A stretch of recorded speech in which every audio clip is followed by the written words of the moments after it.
here and enjoy the show.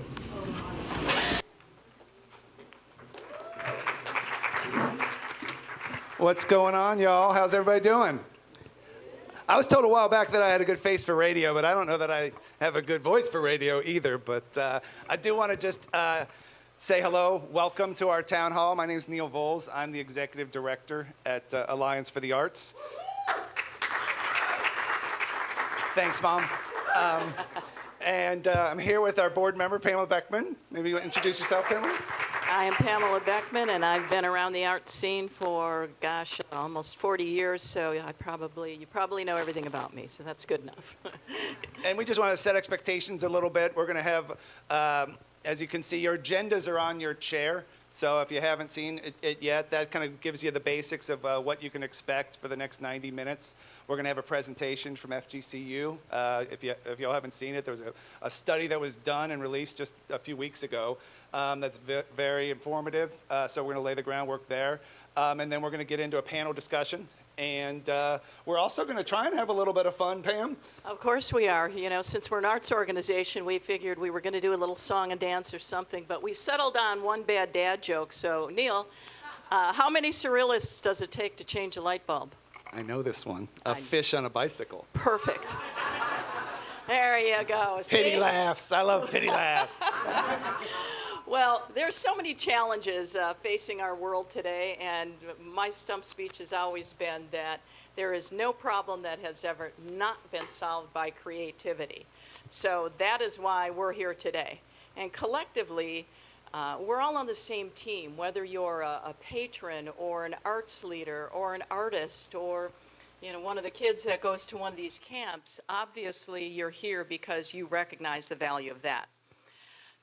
So the other reason we're here is because we believe that if we band together, that collectively we can say we will no longer take no for an answer in Lee County when it comes to the arts. Here's what we want. We want a seat at the table where decisions are made. We want to improve and enrich the quality of life in our community. We want to empower creative, critical thinkers to solve these problems. We want to imagine a future that connects rather than divides. And we want to be recognized as a destination that is rich in arts and culture. No one who travels ever takes a photo next to a dumpster. They go to the prettiest building they can find. They stand next to the Broadway placard. They find a well-manicured botanical garden. They seek out art specifically to take a photograph.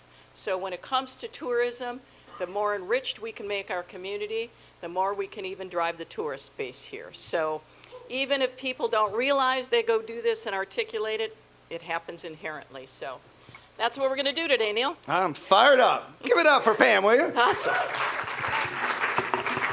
And I'm going to do the quickest introduction in the world because this man needs no introduction. We get to hear him every day on the radio. And so if you all can give it up for John Davis, he's going to be our moderator today. And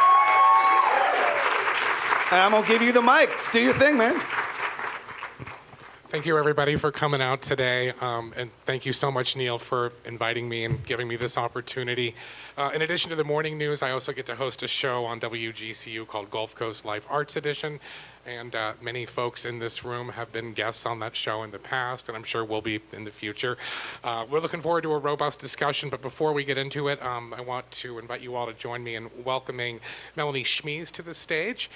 She is going to give that arts and culture presentation. She's the manager of sponsored programs at Florida Gulf Coast University. So Melanie, I'll turn it over to you.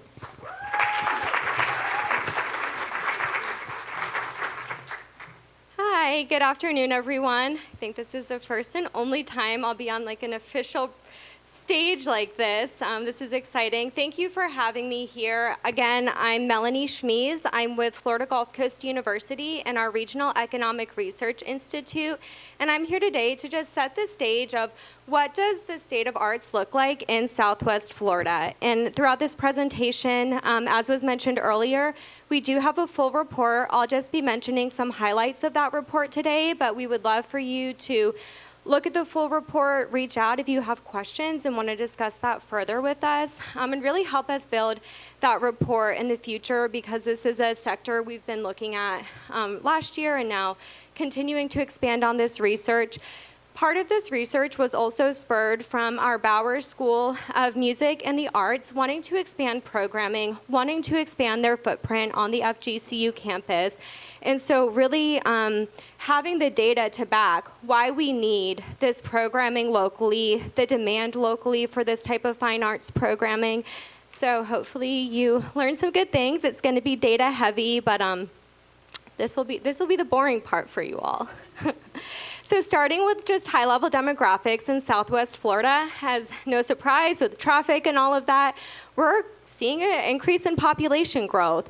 So we're expected to reach about 2.27 million people by 2050. Looking at age forecast within that growing population, we're seeing growth across most age cohorts in Southwest Florida. But what's particularly interesting is if you look at something like that 85 years and older population, from now to 2040, we're expecting to see 168% growth in that age cohort alone. But we're also seeing healthy growth in that 5 to 14 years old and the 5 and under years old. So showing that we're still expecting to see growth in people having children here, younger families maybe moving to the area. And looking at median household income, Collier County is well above the United States and Florida. Lee County is in between the two, slightly lower than the US, but higher than Florida, and our other 3 counties are below those medians for both. So this is really just to paint a picture of, as arts organizations, what does your clientele look like? What does your programming look like? What does your demand look like right now? And forecasting into the future, even what do the demographics of your clientele look like? What's interesting is if you look at an age pyramid, younger populations, or more like working age populations, tend to be Black and or Hispanic, whereas older populations in Southwest Florida are white or non-Hispanic. Looking at education indicators, specifically in arts programming, this is pre-K through 12 enrollments in fine arts programs in Southwest Florida from 2024 to the 2024 to 2025 academic year. I also want to point out that this is just capturing public schools because we gathered this data from the Florida Department of Education. We have about 209 enrollments in the pre-K through 12 fine arts programs, starting with arts and visual arts being the highest, then music education, drama and theater arts, and dance. This is post-secondary completions in fine arts, so that collegiate level.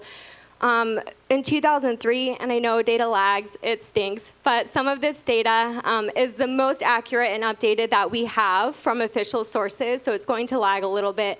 But completions were at 246 in 2023, and you can see that that's the highest rate we've seen it in the past almost decade. So it is good to see that growth in post-secondary completions, but look at all the kids that are enrolled in these programs locally and matriculating to the post-secondary. Why are we losing those kids? Is it because they're just in those programs for fun? They have no intentions of really creating a career in the arts?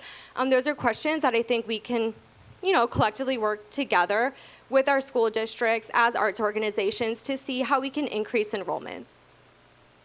Looking at labor force indicators, Southwest Florida fine arts industry employment currently sits at about 16,000, just over 16,000, and is expected to grow to over almost 18,500 in the next decade. So again, this is where post-secondary completions, enrollment in fine arts programs, especially at a college level, planning for what kind of programs do we need?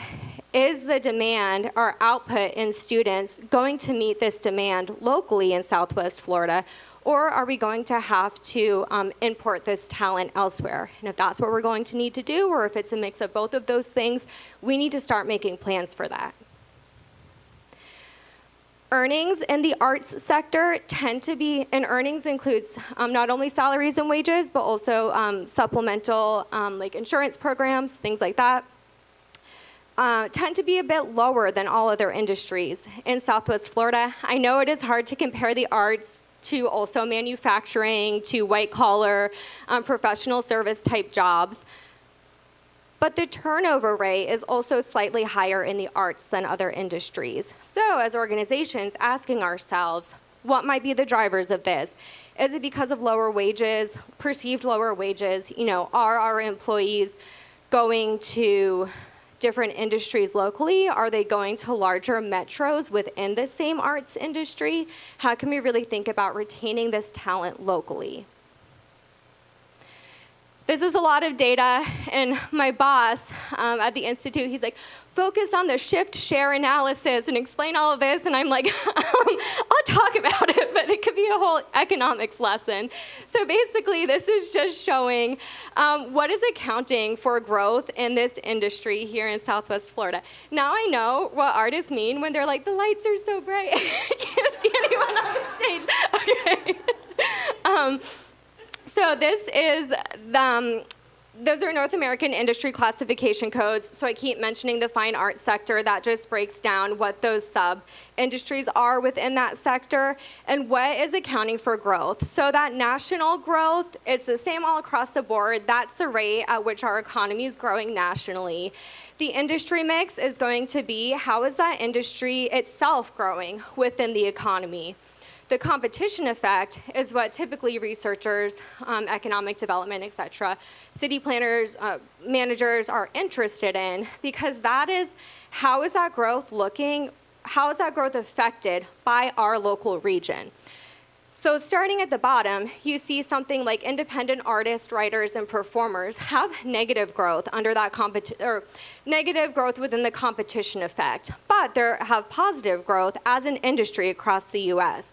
So what is attributing to that negative growth pattern locally? How can we create a better ecosystem for these individuals? Asking questions like that is really where this data helps. It's really like a conversation starter. I also want to point out, because as I was looking through the data, seeing something like data processing, hosting, and related services, you might not think that that's arts related.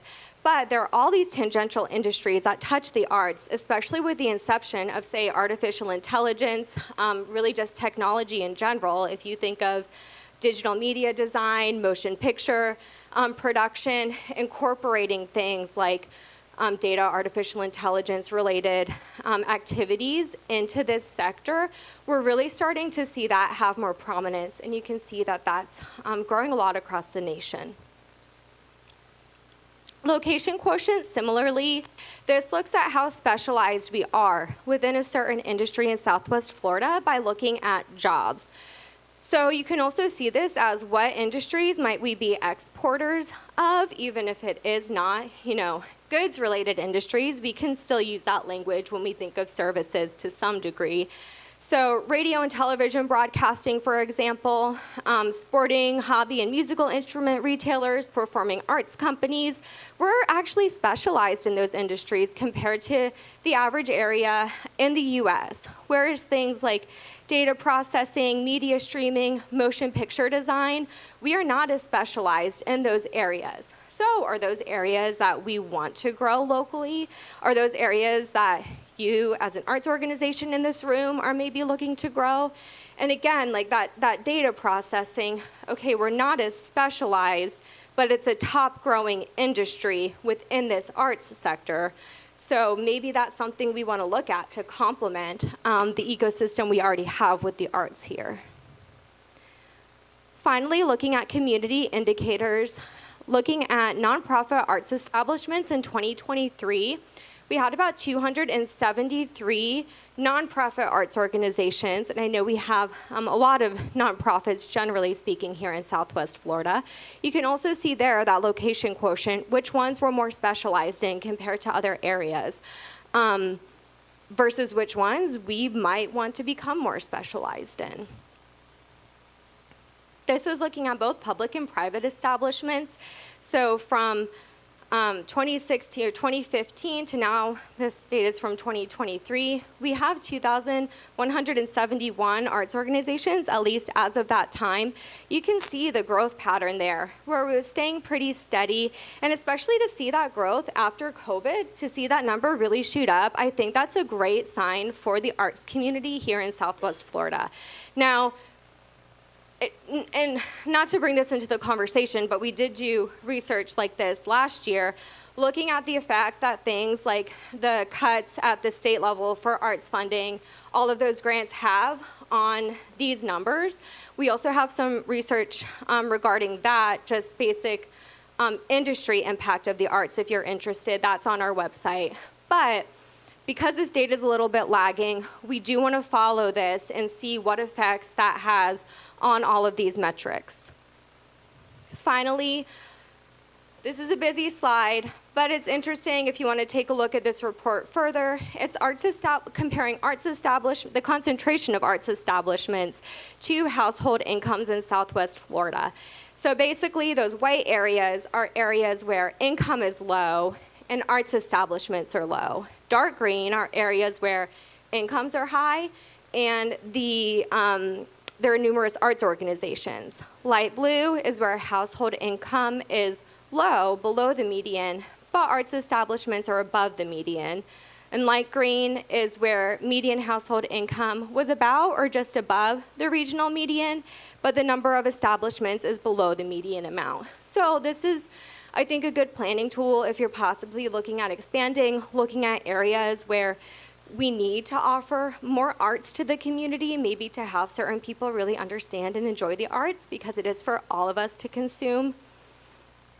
That is all I have for you. Again, the report was much larger, so please visit our website. You can sign up for our newsletter. My email's up there. Happy to answer questions and enjoy the rest of the program. Thank you.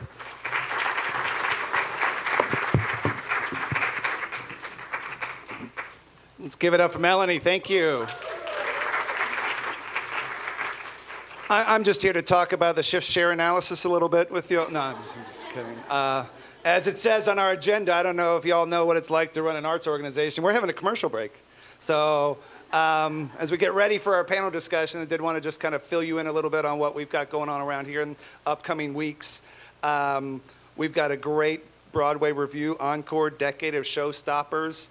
I haven't met her yet, but the woman who's helping to lead this, I know she was in Michael Jackson's Super Bowl halftime show, so her reputation precedes her. We've got Maddie, which is a conversation with Christy Matheson for the baseball lovers out there. I know there's a few folks who were talking about that earlier.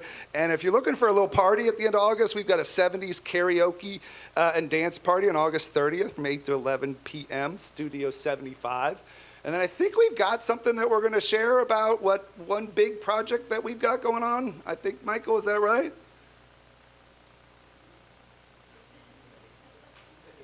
He said yes. Good, because...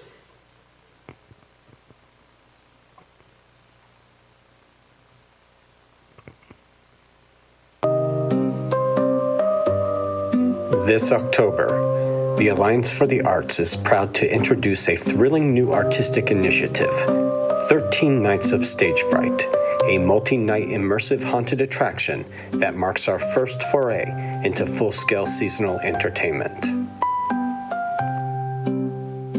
50 years ago, a dark and ominous force crept through the Volz Theater the night a traveling troupe of stage clowns, the hysterical Harlequins, were expected to perform. But something malevolent was waiting in the wings.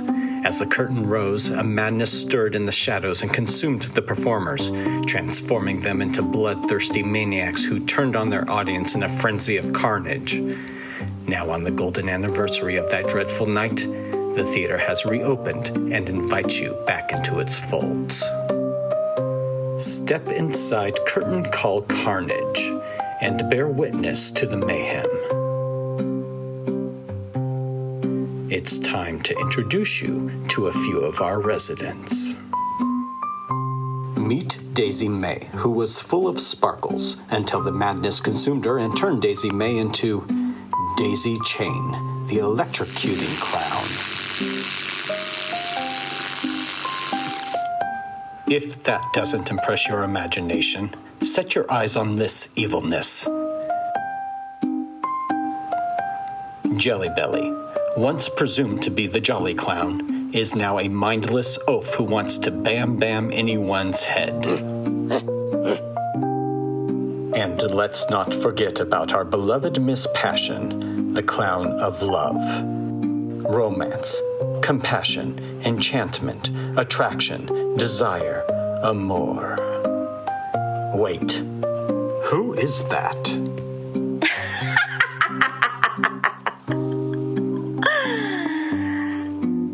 What is going on?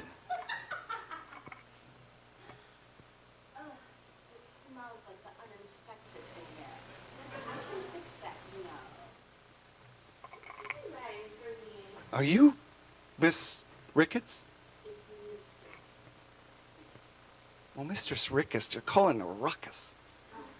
As I always do, darling. You guys know love is a sickness, and I have the perfect cure for it.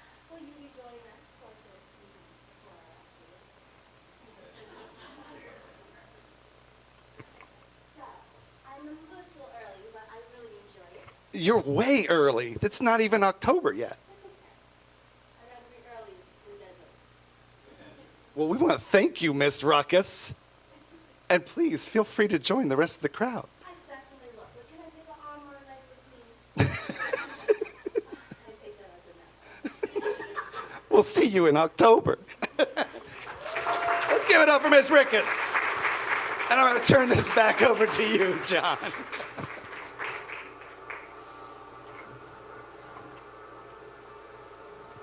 All right, and now I have to follow that. Jeez. Well, we're going to go ahead and get things going with what will hopefully be a robust panel discussion. So I would invite all the panelists to please join me on the stage. And just kind of as a reminder to everybody, there is going to be a question and answer portion at the end. So if there's something that you want to bring up that we're just don't get to in the panel discussion, please feel free to do that. Folks will be walking around with microphones so that you can join in as well. And to the panelists, I just want to emphasize this is not a classroom and I am not the teacher. You don't have to wait to be called upon. If I'm asking a question of one panelist and you have some insight on that topic as well, please just feel free to chime in. And with that, I'll go ahead and introduce our panelists today. We have Dr. Andrew Kurtz, who is founder and music director of Gulf Coast Symphony. He's a past president of the board for the Alliance for the Arts and an avid arts educator. Dr. Kurtz, welcome. Thank you. We're also joined by Jason Teeters, immediately to his right. He is an industrial organizational psychologist and founder of Jet Set State, which is an organizational design and education firm focused on bringing communities and cultures together. Jason Teeters, thank you. And next to Jason, we have Nancy MacPhee. She is a product development manager for the Lee County Visitor and Convention Bureau. Nancy, thank you. And David Acevedo is a prominent local artist and founder of the DAAS Co-op Art Gallery and Gifts, which houses more than 25 local artists and operates as the only cooperative gallery in the city, the Union Artist Studios, and most recently, the Arts and Eats Cafe. He's also a world traveler. David, welcome.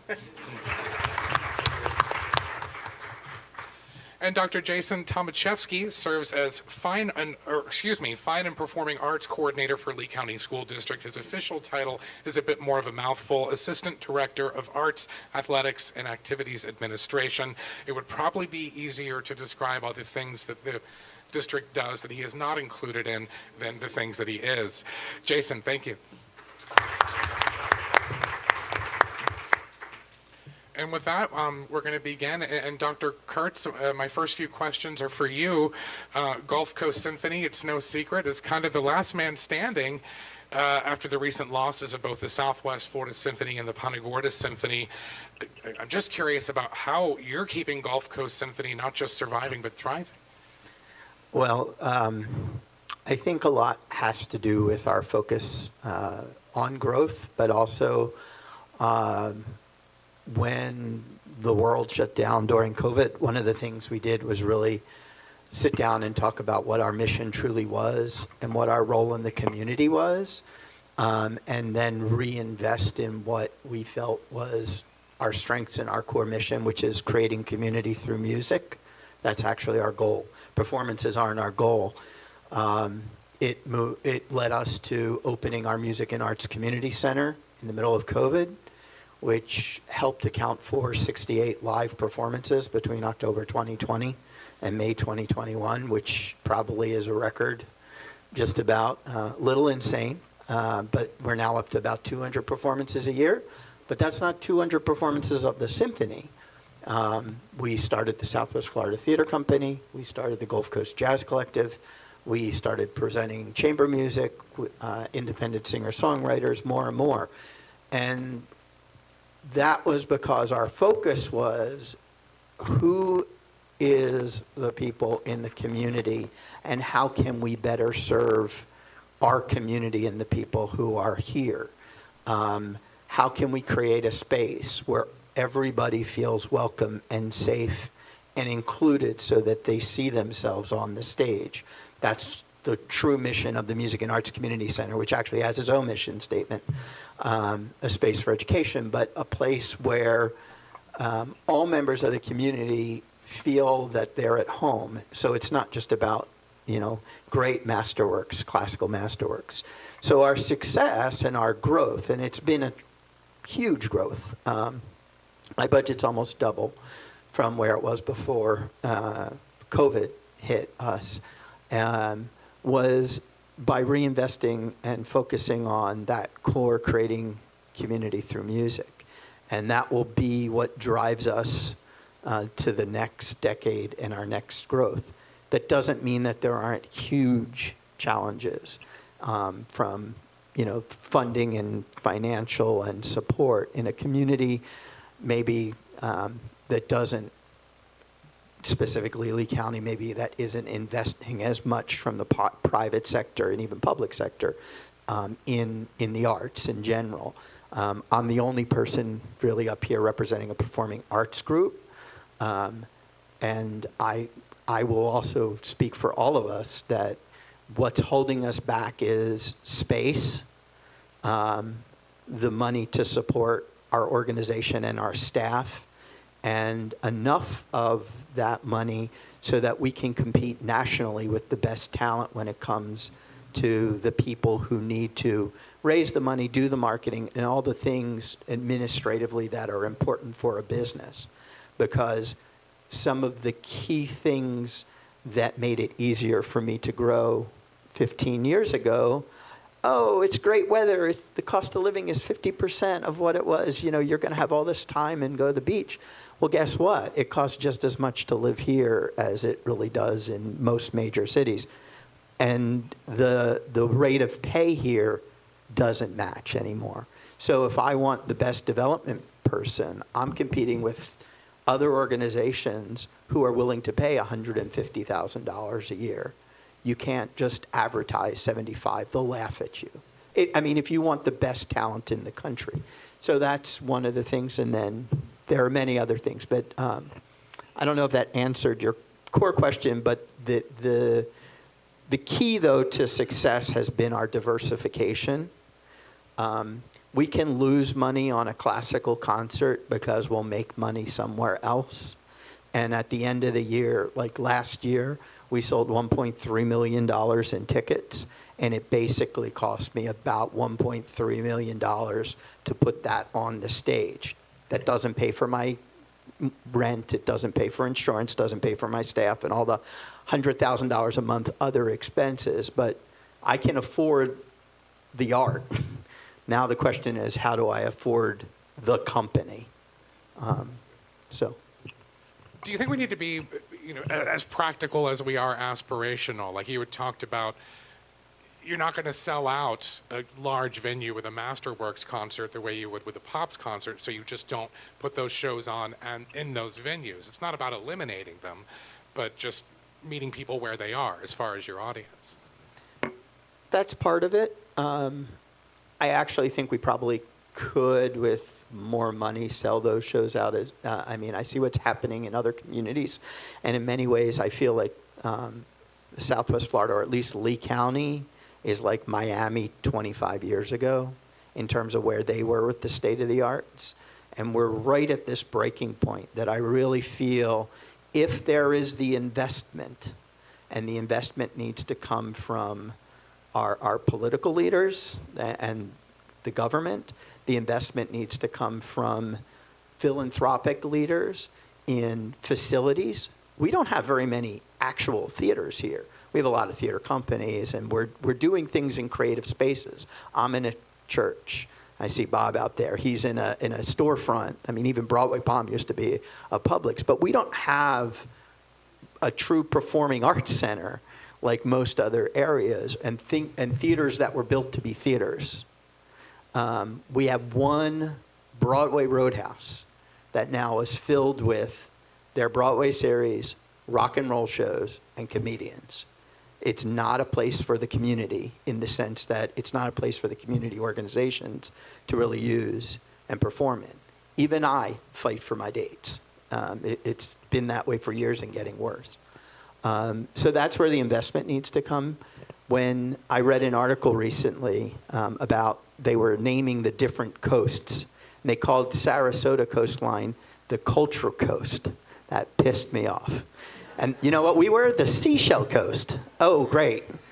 Well, the reason they're the Culture Coast is they have 37 theaters. Like, they actually have the physical theater companies and orchestra. They're building a $160 million symphony hall.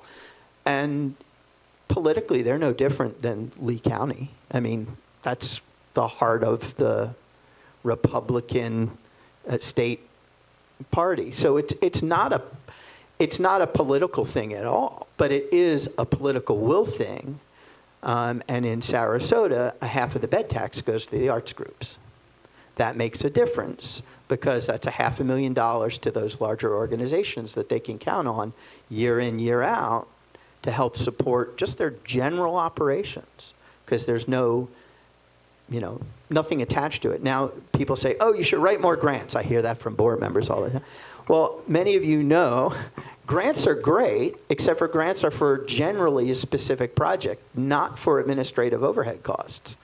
It will help me put another show on the stage that I already have figured out how to pay for. That's not the answer to the long-term growth, because the things that I need to grow, the things that the other theaters and organizations, and this is Florida Rep, who's the largest single performing arts nonprofit group. We're the second largest need. We need the money to be able to support and pay for our space and maintain it and pay for the staff to help us run it. Because the thing that we do best and where we're most creative, and this is true, I'd say, of all the performing arts organization, is the creativity to do the art. The art we got down. We don't need help there. Where we need help is the business side. And I'm not saying we don't know how to be businesses. We just, affording that part of it, we're not able to invest to the level that I think is required to take us to the next level, so that we have the $50 million organizations here in Lee County. When the largest performing arts group has a $4.5 million, that's actually pretty small. 2.5, and then the fall off after that is pretty drastic. Andrew, do you think some of these challenges are just maybe a reflection of the explosive growth our region has seen? And I'm just speaking from personal experience, like more than a quarter century ago, when I was a student in high school, I played in a youth orchestra, and we got to play on the Barbara B. Mann stage. And now you're saying even you have trouble getting the dates. Yeah, I mean, some of it's growth. Some of it's just been changes that I've seen. I'm actually optimistic, by the way. I'm still here 34 years. I came 34 years ago. This may sound, oh, I'm down. That's not at all. Because I said it before. I was 18 years old. I started working professionally in this business. I've been very lucky. I've always been able to make a living, barely, as an artist. And they said the audiences are dying. Classical music is dead. I heard that 40 years ago. And now they're saying the audiences are just getting older and they have more time to come. So that's not the issue. The issue is the way people consume media, the way we need to communicate to people has vastly changed.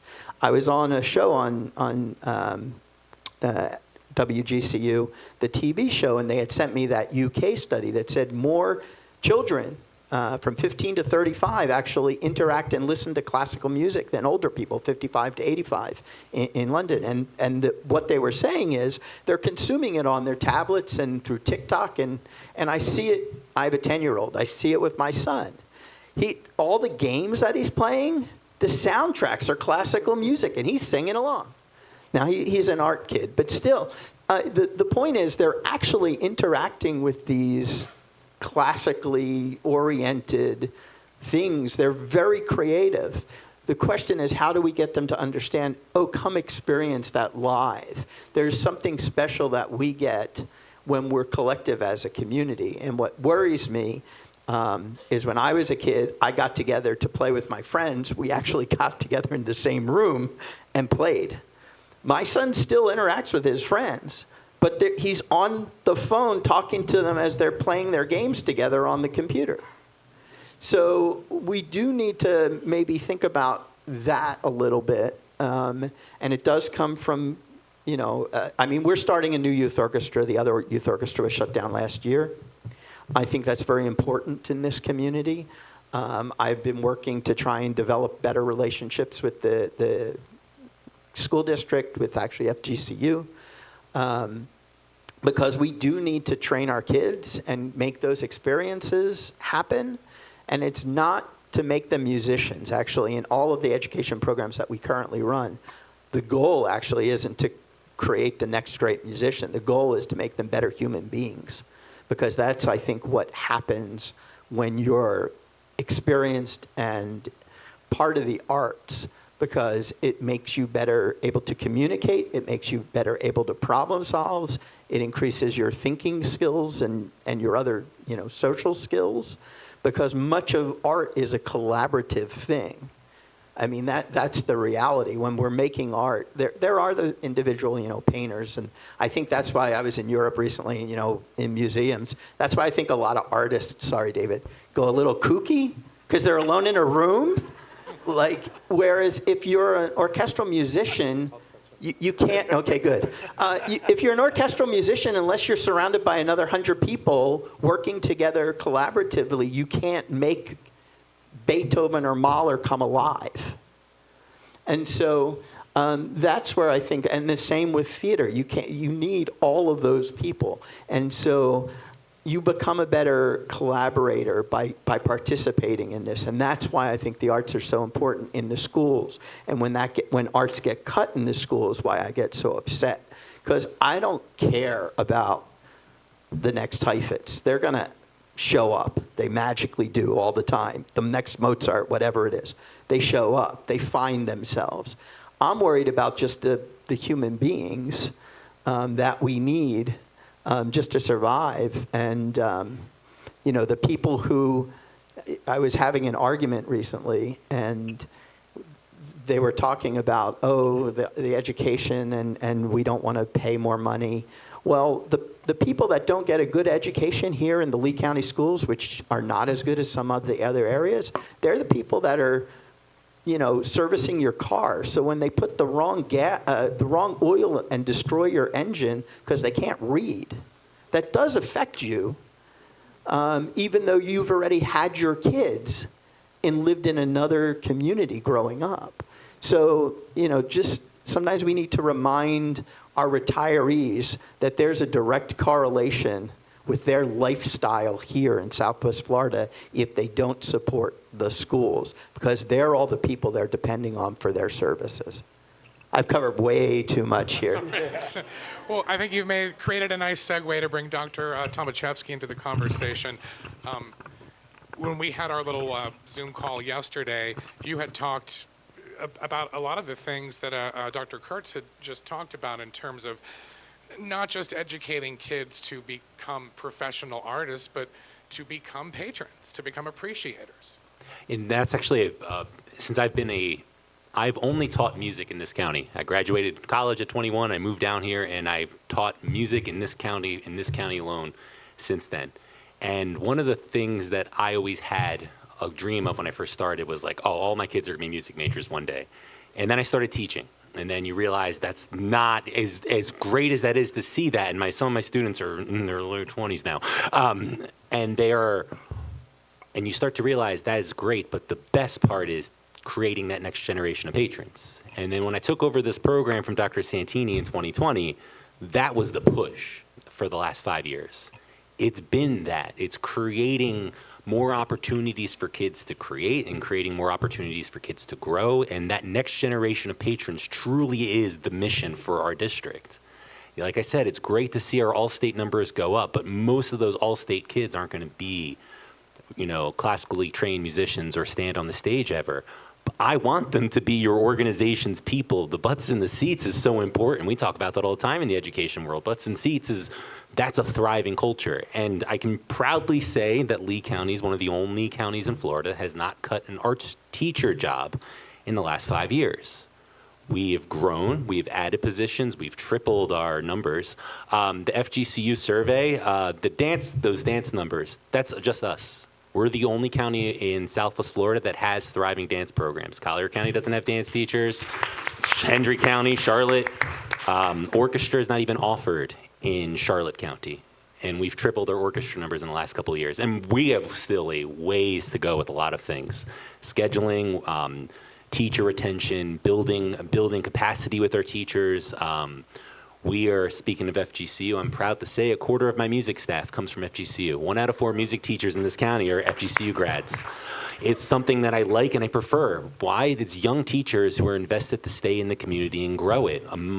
My high school band directors, out of all 15 high school band directors, I say 11 of them are from FGCU, and then 12 of them are younger than 30. It's these young teachers that are thirsty to grow their programs and grow the arts in their community, because it's what we thrive for. Every single one of my teachers had a great artist or a great art experience as a kid and decided that they wanted to make it their life's mission to grow the programs where they live and bloom where they're planted.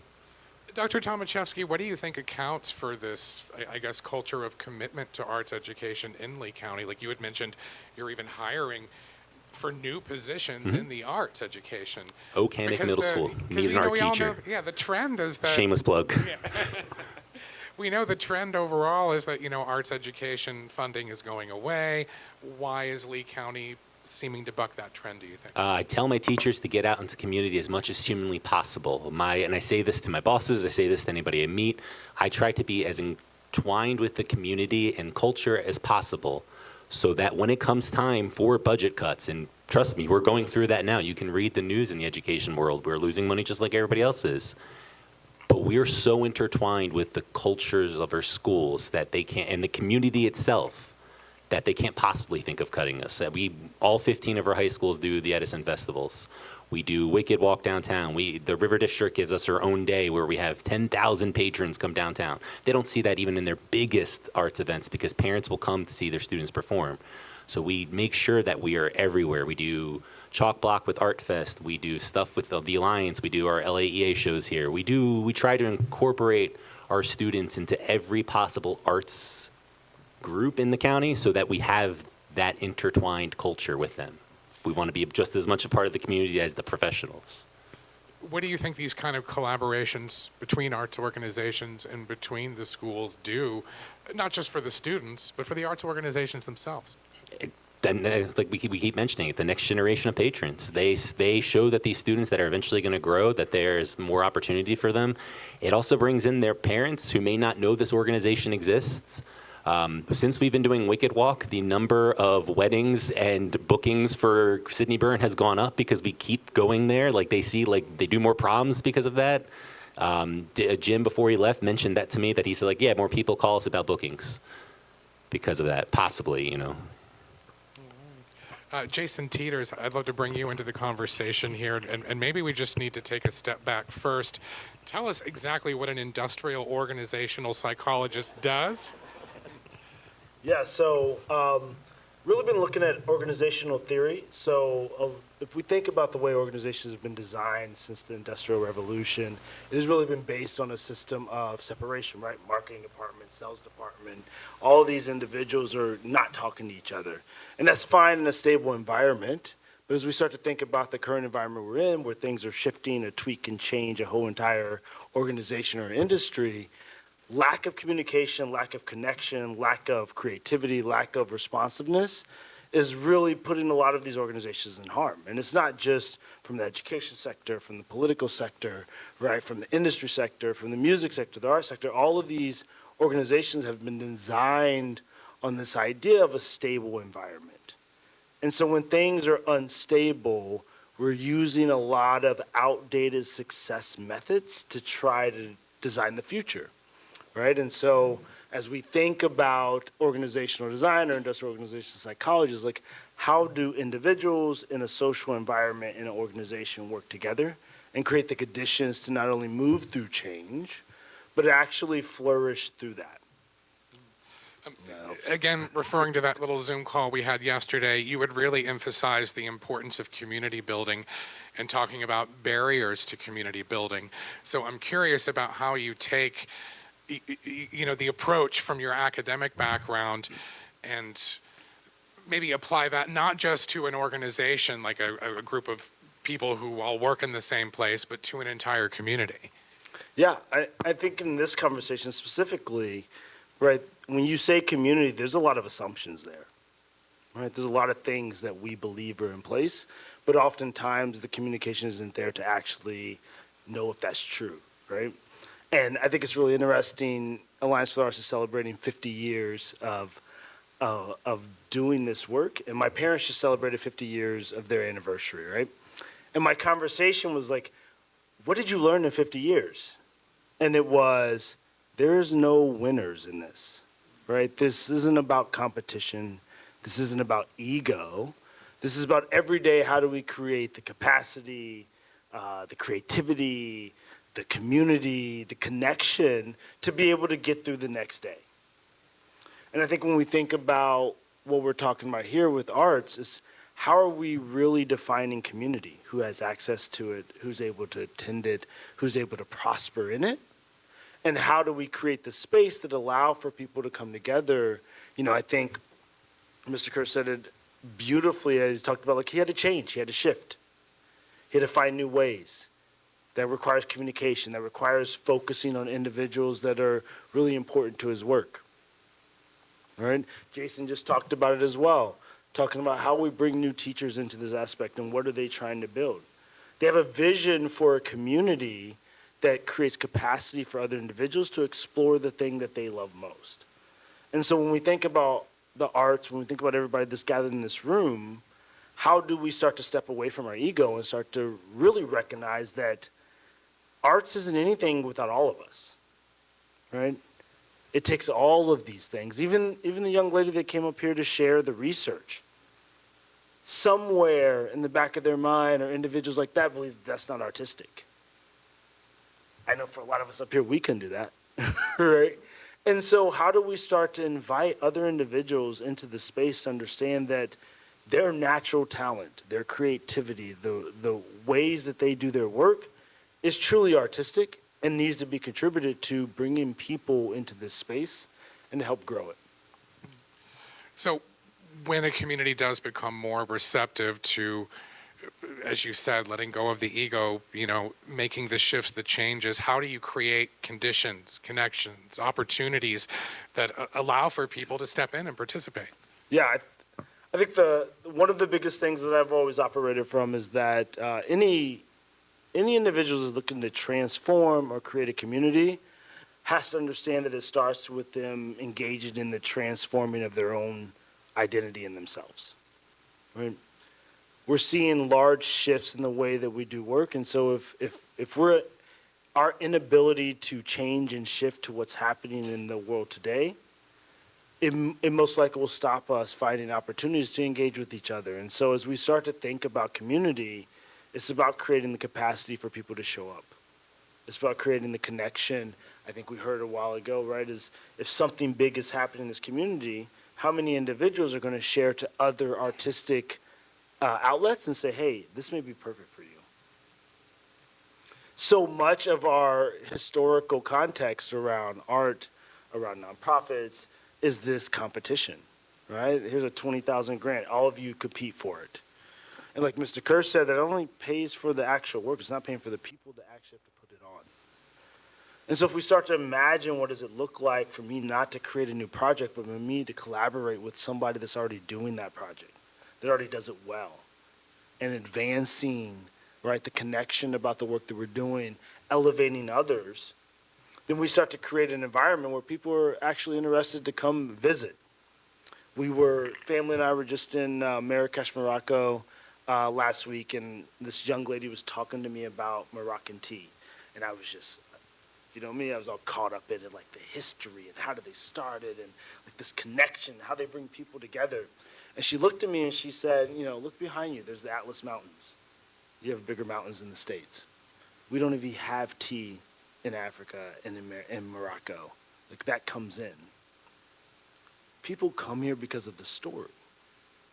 And so if we're talking about a culture and a community around arts, what story are we telling? Why would anybody want to come here to visit if there's not a whole story that they get wrapped up into? And I think for us as an arts community, as we start to imagine how we work together, it's not about one group trying to determine what's best for everybody, but how do we create an environment and the conditions of connection, of creativity, of collaboration that makes people in the Midwest, makes people in the West say, I need to go to the 13 days of whatever those clowns were, right? Right? And we've seen it. We've seen it here. I think the Jazz Fest, we have the Art Fest, the Jazz Fest in the previous years, but the Art Fest. But when we think about Austin, when we think about New York, when we think about Vegas, when we think about Asheville, right, there's a story that's being told that, like, yeah, I could go to a bar or a brewery anywhere, but I want to go in Asheville. I want to go in Nashville, right? Or I want to go see this place out. And so as we sit here today, it's great that we have a lot of this data that we've collected from organizations and individuals and communities. But the reality is how do we start to bring that alive? Right? How do we start to utilize that, start to create the conditions for individuals to work together, come together, and really start to build a vibrant art community? Well, I think you've created a very eloquent transition to Nancy MacPhee with the Lee County Visitor and Convention Bureau. I think it could be easy for a lot of folks to just take a surface level view of the VCB and think, oh, their job is to promote our beautiful beaches. It's so much more than that. Please just give us a little bit of a primer on the work of the VCB and your role specifically, if you wouldn't. Sure. So yeah, that's what we're known for, I suppose. As product development manager, when I started at the VCB probably over 15 years ago, it was all about uncovering the unique attractions, the unique experiences that we can continue to lure visitors to our destination with. We are right now trying to re-establish our work on our strategic plan, which was set in 22. We've had a lot of things, as all of you have, happened since then. But it's all about, for us, destination, instead of a destination marketing organization, which is what we're normally known for, or many of the DMOs across the country are transitioning to destination management organizations, right? So destination planning, strategic planning.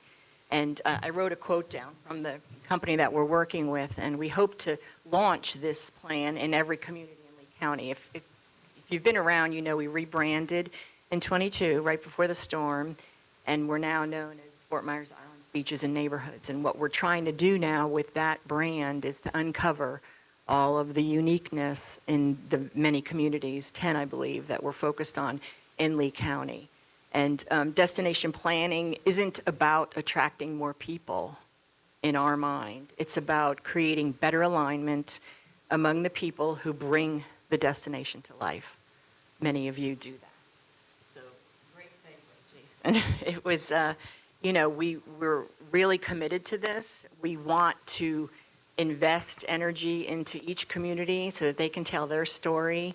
Placemaking is a big initiative of TAM's right now. There's a webcam in every community, so visitors from wherever they are in the world can view the view from the Port Boca Grand Lighthouse, can view the view from Manatee Park in season when the manatees are congregating, can view the activity on the beach when there's a storm, and that was the most popular webcam last September during Milton. But this is what visitors love, right? So we're also working on variety of initiatives that are art-related. We're putting a mural in every community, not just a regular mural, thanks to the Fort Myers Mural Society for helping us with that, but they're interactive. You can actually immerse yourself into the mural and become a part of it. And so it's like a postcard from Fort Myers. Or Matlacha is our newest one, if you're familiar with Bat House Park in Matlacha. There's a brand new mural on the side of that building that you can actually pretend you're hooking a fish. So we're working hard on identifying and uncovering stories that communities can continue to tell.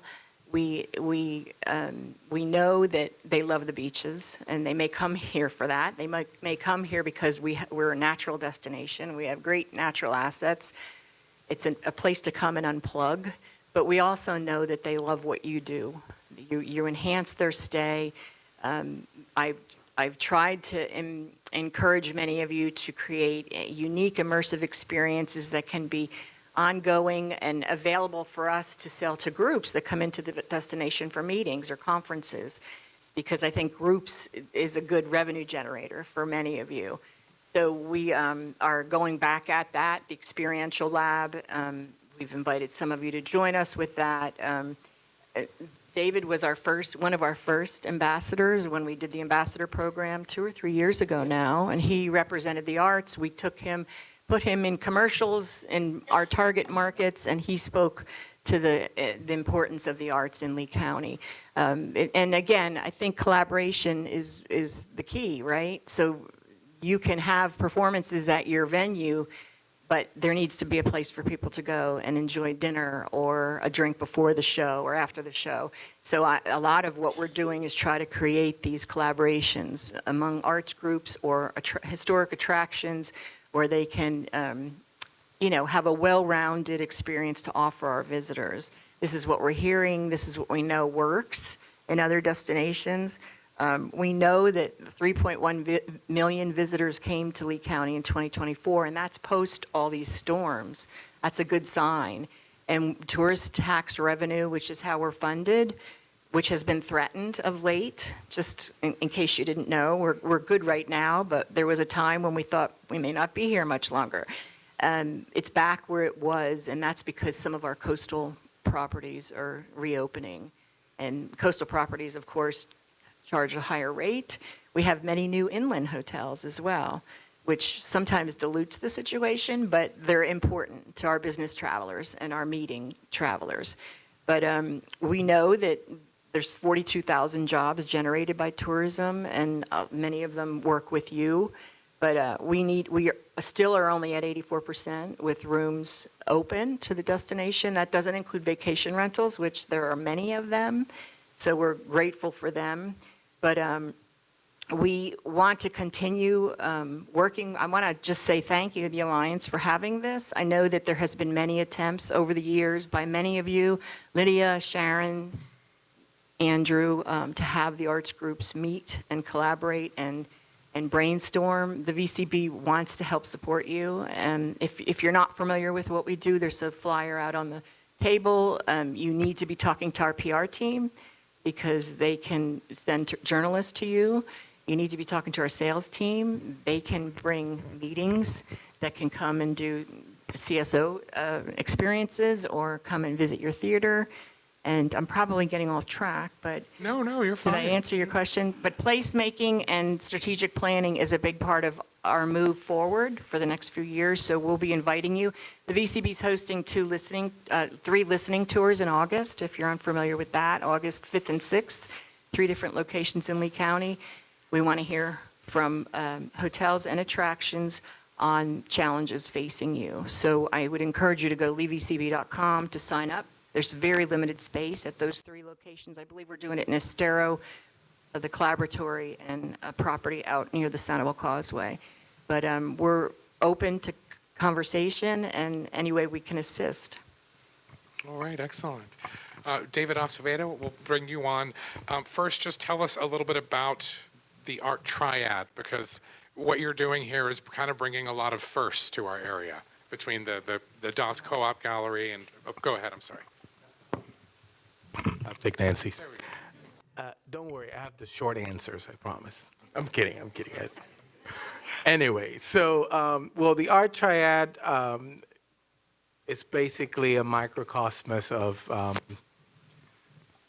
artists, people that are just creative, people that want to do nothing more than just produce work, create work, get a message out. It's basically a triad. It's a triangle shape because we started with the Union Artist Studios in 2012. This is just after I had closed the first art gallery, the DAAS gallery that was on Broadway in downtown Fort Myers, when the rents were raised to a ridiculous rate right after, ironically, we created the Art Walk 4.5 years before. So you all know the history. I'm sure I've nagged about it before. Maybe.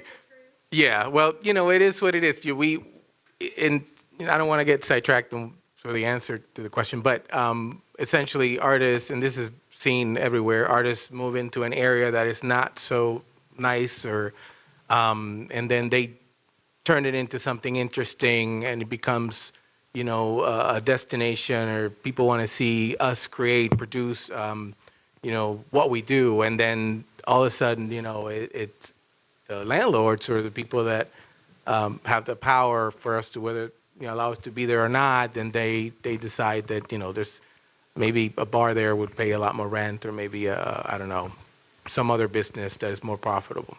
Regardless of, that's not the point. So the art triad, well, I moved in, created the Union Artist Studios as a place to basically to have my own working space, but I did not want to be alone in the space, even though, Andrew, you're right. Sometimes we just have to be in our own space, just by ourselves, and just play loud music and just create. That's all I want to do, is just paint, and not necessarily have anybody there with me. But it was a little bit different after having the gallery. So, and it's my friend Paul Rodino, he's here in the audience. Him and I kind of started playing with the idea and came up with a name, decided to call it the Union Artist Studios. And then we just had other artists, friends that wanted to join in. And we Lydia, thank you for allowing us to have the space. We had conversations, rented the space, and that's how it began. But then, that's all we had. With the years, I wanted to have the gallery again. And we started the art gallery in the Broadway Palm, next to Broadway Palm Dinner Theater and the Royal Palm Square, and then we moved to the Butterfly Estates, and then we finally found a place here. And then in 2021, we I don't know, I had an itch forever to have an art cafe. I mean, it just happens. My partner, my husband Jamie, he's my well, not voluntarily, but he actually became my the co-owner. It wasn't his idea, I'm just gonna say. But he went along with it, and I'm glad that he did. So that's how the Arts and Eats Cafe came about. Just an opportunity that kind of showed itself, and I just couldn't resist it. The whole process of the art triad has always been a risk. It has always been self-budgeted and self-financed. I'm grateful for the grants and the opportunities, et cetera. But I don't know, for some reason, I've always felt that I wanted to be independent in that sense.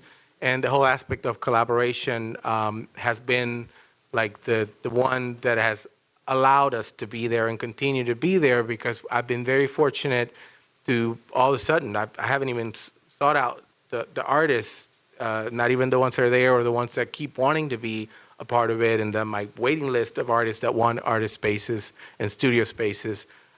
They just basically just found out that we were doing this, and they flocked to us, and they've always wanted to put their part and do their part and do whatever they can to be part of the project and help us keep it going.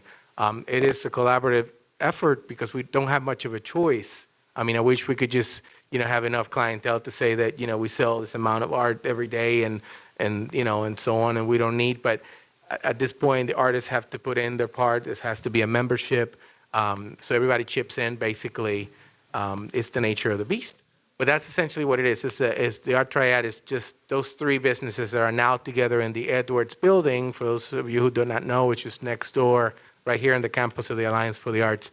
And just happy to be here. I mean, we don't feel like at the Alliance we're running the risk of somebody saying, hey, now this is like, the next whatever destination, you guys have to pay me triple the rent, and I hope not. But I don't feel that that's going to be the case. So we feel very protected here, and we feel very welcome here. So thank you. And we're going to open it up to audience questions here in just a moment. But I did have one final question, and this isn't for anyone in particular, so whoever wants to chime in. But this just concerns the issue of public funding for the nonprofit arts and culture sector, and just how that is not great. We all know Governor DeSantis vetoed all of the money for all nonprofit arts and culture organizations across the state that lawmakers had budgeted. This year it wasn't an across-the-board veto, but it wasn't great. And then I was thinking about a conversation I'd had on the radio with Neil not too long ago where we were talking about the AEP6, the Arts and Economic Prosperity Study, that shows us that in Lee County, arts and culture nonprofits are a bigger economic, they have a larger economic impact than even hosting 2 Major League Baseball spring training stadiums, and yet that gets far more public support when it comes to tax dollars. So what can we do as a community to really present a united front, a lobbying effort, not just to state lawmakers and the Southwest Florida Legislative Delegation, but even to, our county commission, our city council, our town councils? I'm the one that always gets quoted I get the phone calls, so why not? I'll be honest, the only way we make change is we elect leaders who represent the change we want. So the reality is public funding for the arts is a minuscule percentage of our budget, and it's been that way in the arts for decades. It's not Europe, where most of their budget came from the arts. In this country, our budgets, if you're a nonprofit, comes from your ticket sales and from you all, basically. But public funding is 1-2%. Of course, the state funding when you're a smaller, $150,000 loss with 2 weeks notice before your season starts is where the problem, not the problem, but that was where it was so dramatic. And for those of you who know this year, they did fund, but they arbitrarily chose, well, it wasn't so arbitrary, because I found out what happened. They arbitrarily said 95 and above would be funded on the score, even though the rules said if you were 80 and above, you qualified for funding. So they did say qualified, not guaranteed. And then always in the past, whatever the state had allocated, they used some formula so that everyone who had 80 and above would get a percentage of that money. But if you don't know what happened, the 2 fringe festivals that the governor doesn't like scored 94s. That's where the 95 came from. So again, I'm not going to get into the politics of it, but that's where the 95 and above, and we're going to fund those groups and not fund the other ones, came from, because he couldn't exactly line item veto individual grants, just the whole budget line. So that's really where, if we want to make change, the change comes from us and finding the leaders that will represent our voice.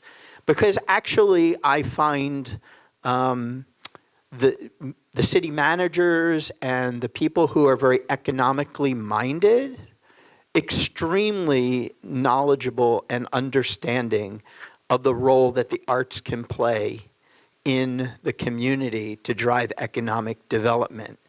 They're not the bad guys, and they actually want to partner. Sometimes the opposition is coming from the elected people who actually then have to allocate the funding to make it happen.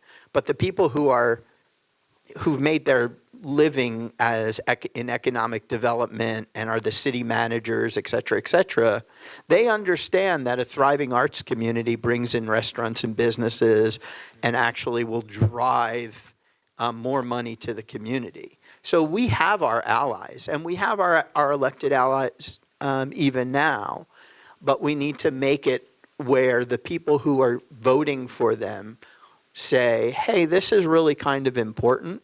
I want to see a community in my vision where there are all of these theaters.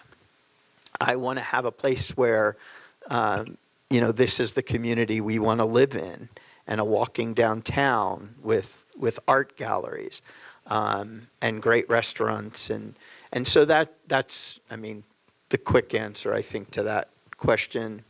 And then the only other thing that I'm going to just mention, because I've been listening to my brilliant colleagues here, the themes that I heard over and over is communication, community, cooperation, and collaboration.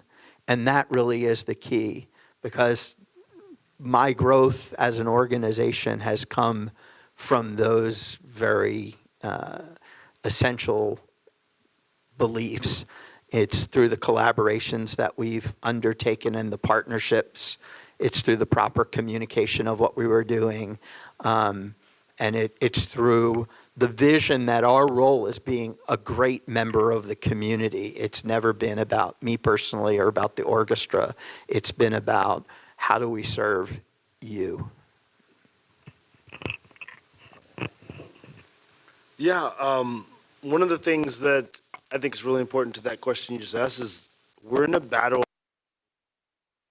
right? There's one way that we imagine the world is going to get out of this, and is efficiently and effectively and through data and numbers, and that doesn't create any type of abundance. I think if we're really looking at how do we create the conditions for a thriving environment globally, right, for our kids, for our families, it comes from the arts. Right? It creates the conditions for us to think differently. It creates the conditions for us to imagine something differently. Recently I was going back to old research, and it was this interesting thing of like, yes, they're building backpacks that are Kevlar to protect kids from school shootings. So someone that has the imagination is spending it on finding ways not to get kids shot. Imagine what's possible if we start to think about using our imagination of the abundance of a vibrant school where individuals are well and students are seen and they're protected and they have the access to art and humanity and well-being and all this stress and anxiety that their parents are dealing with, right? Imagine if we use our creativity for that.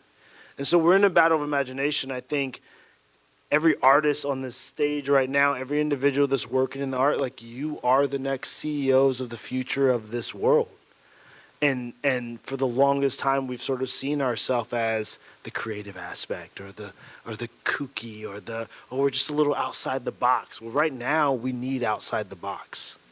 And we need it to be in such a way that art is the only like sort of avenue that allows people to think and imagine what's possible. And so for me, if we try to think like, yes, the funding's gone. It's gone in several other industries. We're not the only one. Now what?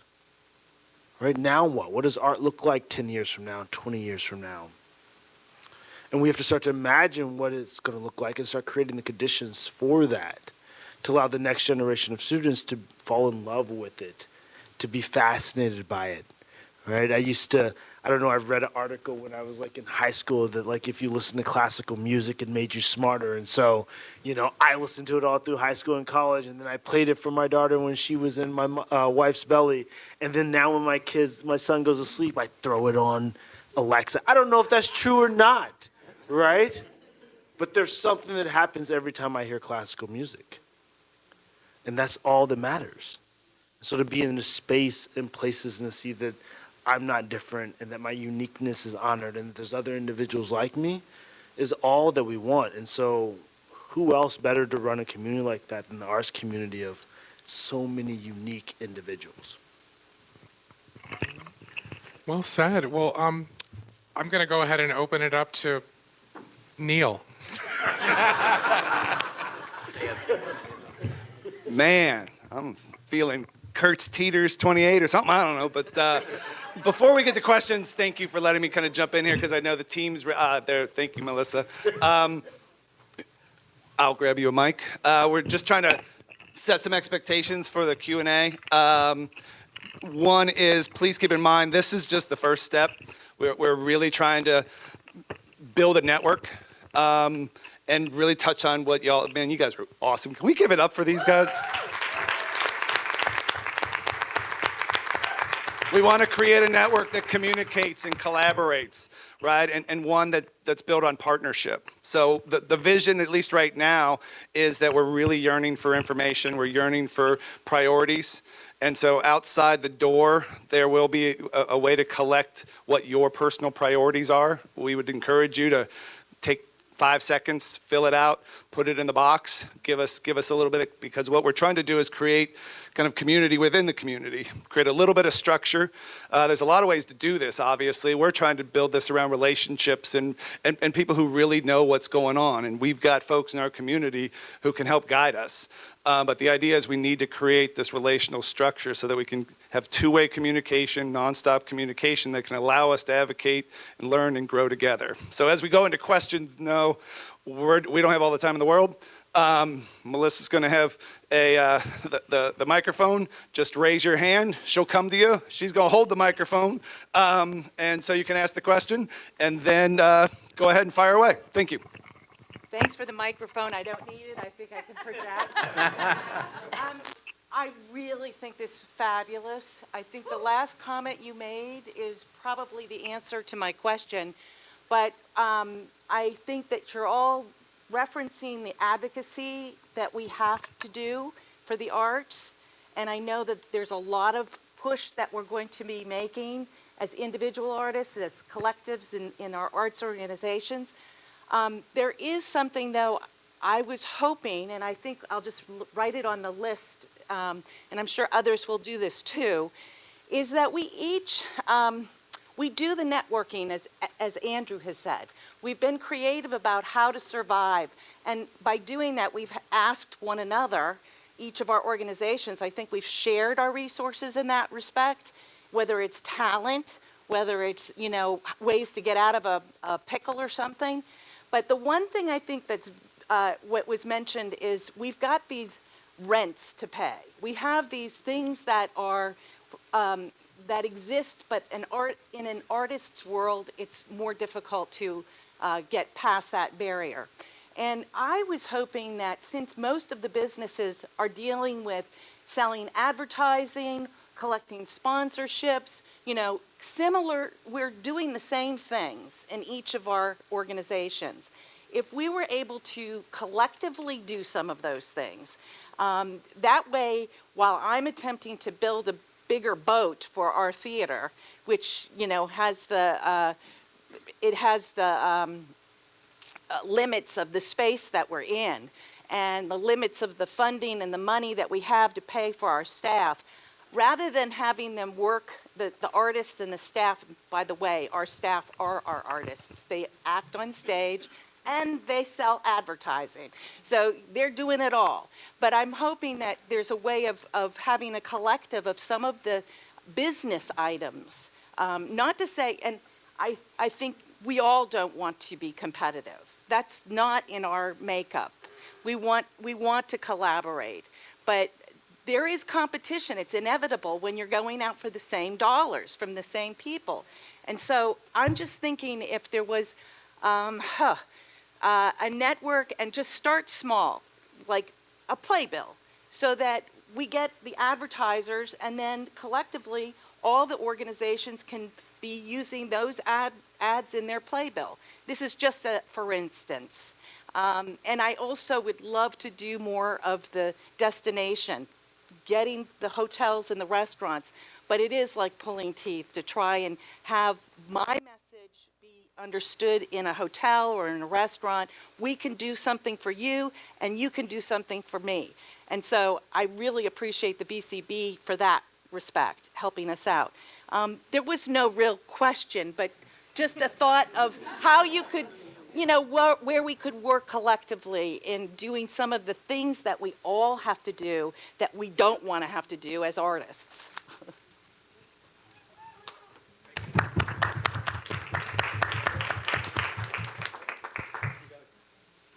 Thank you for your comment. If we could have you guys talk into the microphone, we are recording this, so we'd like to get your comments live.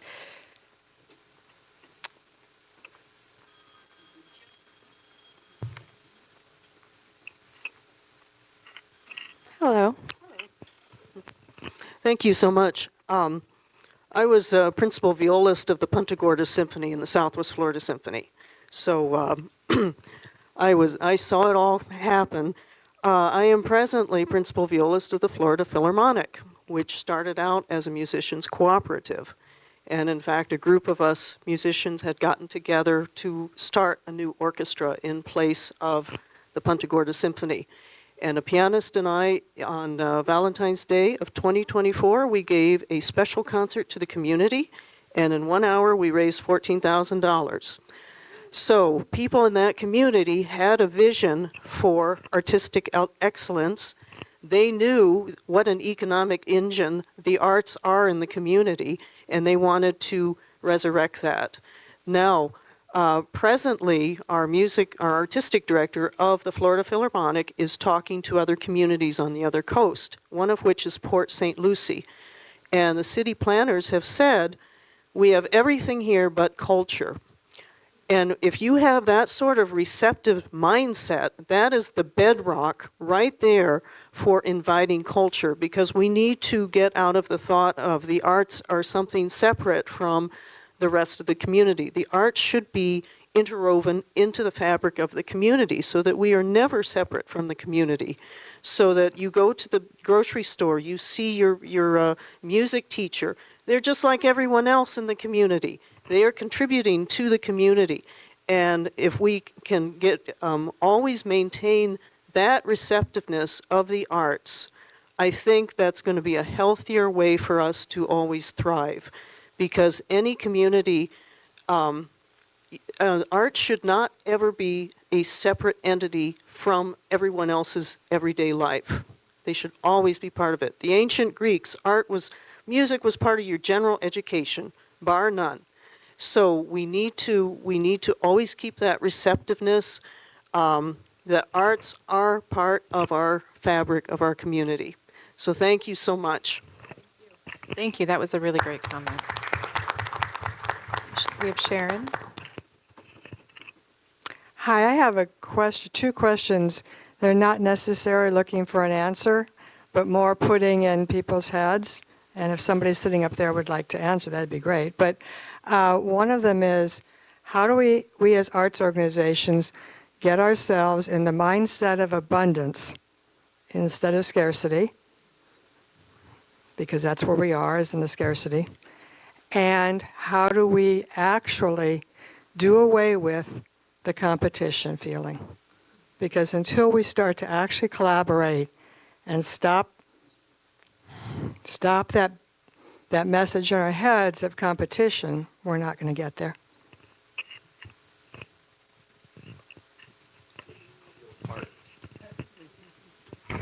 I'll address part of that, Sharon, at least from my own personal philosophy. The abundance, well, as I said, I'm optimistic, so I'll leave it there. But I think the collaboration and then it is a mindset. And I've never once felt that the Gulf Coast Symphony has had any competition, and I don't even see it with grants. I mean, I've remained focused steadily for 31 years on building my business and doing what we can do as best as we can and finding as many partners to make that happen. And I came from the city of Philadelphia, where I also, for 16 years, also ran a professional opera company, used to fly back and forth. And in Philadelphia, there were 735 professional performing arts groups. And I was the small one. I was like new and doing the weird stuff. And the bigger company, Opera Philadelphia, never once was there a competition. They were supportive. They shared mailing lists. I would meet with their general director and some of their other staff and ask for advice, which they happily shared. I would have interns and young people working for me, which they always stole about a year later because I trained them, and then they got a highly qualified person who had a year of experience running, doing marketing or doing development. One of those young people now runs one of the top 10 opera companies in the country, but she started as my assistant, when I was trying to run this small little professional company. So I always had that philosophy here, and it actually bothers me when we don't cooperate more. Lydia will know when I tried to start the cooperative mailing list here. I tried, and everyone submitted their names, but then no one would ever approve sharing of the names. Well, it's absurd. Now, we've grown so much and we've gotten more sophisticated. I can tell you, I share, 0.05% of like big arts lists. And guess what? With AI now and everything digital, I can scrape off of the internet who your people are and who clicked on your ad. So don't worry about it. I got all that information. I don't need it from you. Just so you know, we all that's out there in the digital world. So that's where the answer is. We need to see ourselves as a community and as one community because we have a bigger voice when we're all working together. And my vision for the future is actually with this performing arts center that I'm working on is not just the Gulf Coast Symphonies. It's actually multiple groups that will be sharing this campus together, and that's what I'm working on because the strength comes from coming together as a community and sharing and really working on the same goal, which is just making Southwest Florida a better place to live. I mean, I'm starting a youth orchestra for selfish reasons. I cannot imagine living in a community that doesn't have a youth orchestra. To me, that makes me so sick to my stomach that's why we're doing it. And I've told my board that, and I even said we're not charging tuition because I want to get as many kids involved right away. And I said, we'll figure out, for a group that's always fighting to have enough money, we'll figure out how to pay for it later. But that's the reality. And that's how change happens. People really care and work together to make it happen. I just want to quickly say one example, and this is just my own experience of the opposite of the competition. I think it's the Fort Myers Art Walk. When we back in 2008, instead of competing with each other, and maybe that's a mentality we should apply to something else in the near future. The event's still going on, as you know, and it's strong, and it's changed a lot, but it's still the essence of the event. And the galleries over there back at that point were about 11, 12 galleries, which basically maybe 2 of them remain of the venues that were part of that initial art walk, 2008, 2009. It wasn't necessarily competition, never was. It was more like we need each other in order to create a bigger, stronger force so that we can all together represent this one event that we want to create, promote, and hopefully establish as a permanent thing in Fort Myers. We hadn't had that before, so we were all very new at it. We had no experience on it, but we managed to do it, and I think it was the core, the real reason for it was the fact that we all saw each other as a big part of that puzzle that would eventually turn into a solid event. And then from then on, other bureaucracy, politics, things like that happen, and so on and so forth, and it is what it is. But I think it's a formula that could be applied to other things, to other projects, something that we could do together. You were talking about the theater and how to collaborate. Well, we have artists in our space that can do murals, that can build stuff, that in their former past jobs, they were construction workers, that they were engineers, that were, they're just doing this artist thing now.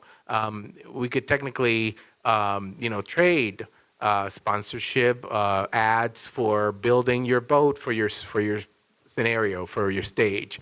There's things that we can do if we really keep talking about it, that you would not know unless we have these types of conversations. So there is opportunity out there. I just want to make sure that, that's out there. So hit me up later. We can talk about it. So yeah, that's what I want to say. Thank you. And just to add to what he said, I think that's the really important part, is that there's a lot of different unique opportunities that can be done through these organizations. And so finding and now sharing that, right? So people are now specifically coming to you for these things and from your artists, right? It could be something that really starts to grow. All right, we have another comment. So I kind of come from a different perspective. I don't work in the arts, but I'm a patron. My friends know that on Sunday night, don't call me because I'm binge watching PBS. And I'm sure there's some patrons in here. We are the ambassadors. When we walk out of these doors, we have to, tell our friends. Like Art Fest, last year, every night, every day, I took a different person to the Art Fest.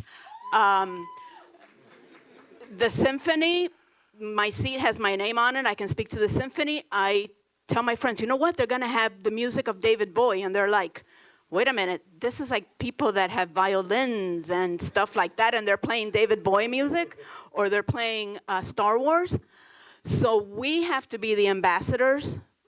A lot of statistics, a lot of facts, a lot of numbers. But when we walk out, we're the ones that have to bring our friends to the shows and the concerts and have coffee. And I can tell you that last year at the Art Fest, my friends, they all bought something.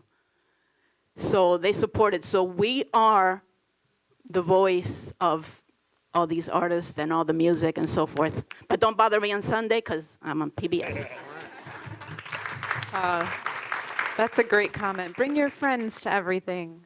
I think that's a great note to leave things on. We have run a little long, and I blame myself. I kept the discussion going too long, but we want to be respectful of your time. And I just want to say one more time, thank you so much to our panelists, Andrew Kurtz, Nancy MacPhee, Jason Teeters, David Acevedo, Jason Thomashefsky. Also, thank you to Melissa DeHaven, Pam Beckman, Neil Volz, everybody who was involved in putting this together. And thank you to all of you for coming out and participating and just being part of this conversation. We're going to remain open for the next 30 minutes, so grab a bite, talk to somebody, continue the conversation. We're grateful for everybody here.